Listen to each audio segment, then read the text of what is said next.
Alright guys, welcome back for week 4 of the Journey to the Stage video log series with Atlas Nutrition. This week we're going to talk about the early stages of prep.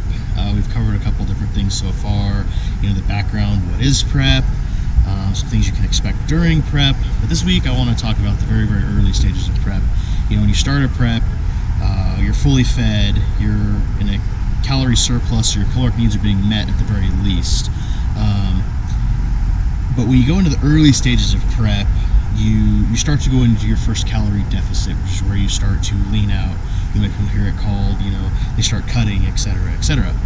And basically what that means is your body's burning more calories than you're ingesting at a very fundamental level. And what happens when your body goes into that cycle is you go flat. And the best way I can describe that is your muscles look like they've deflated slightly. They're all still there, they're just not as big and as round as you're used to seeing them.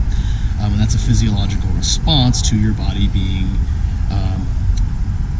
it's not using enough, it's not intaking enough calories, basically is what that means. But that's also how your body's able to start leaning out, and it kicks into that ketogenic fat burning cycle.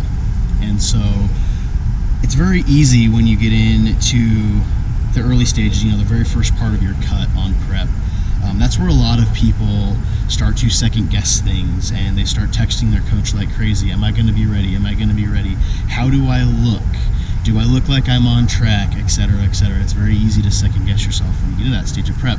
But the important thing to remember is that it's all part of the process. That's something that everybody has to go through, because again, your body goes into that ketogenic state where you're burning fat for energy, and it's sucking the fat off of your body, and it's you leaning out. But you have to keep in mind that all of your muscle tissue is still there. It's just not as full as it normally does. So when you go into that kind of weird beginning stage of prep, and you don't feel like you look necessarily how you should, or you start to second guess, am I going to be ready? The stage is coming. You have to keep in mind that yes, you're going to be ready. You look just how you should. Everyone else is in the exact same boat, and it's all part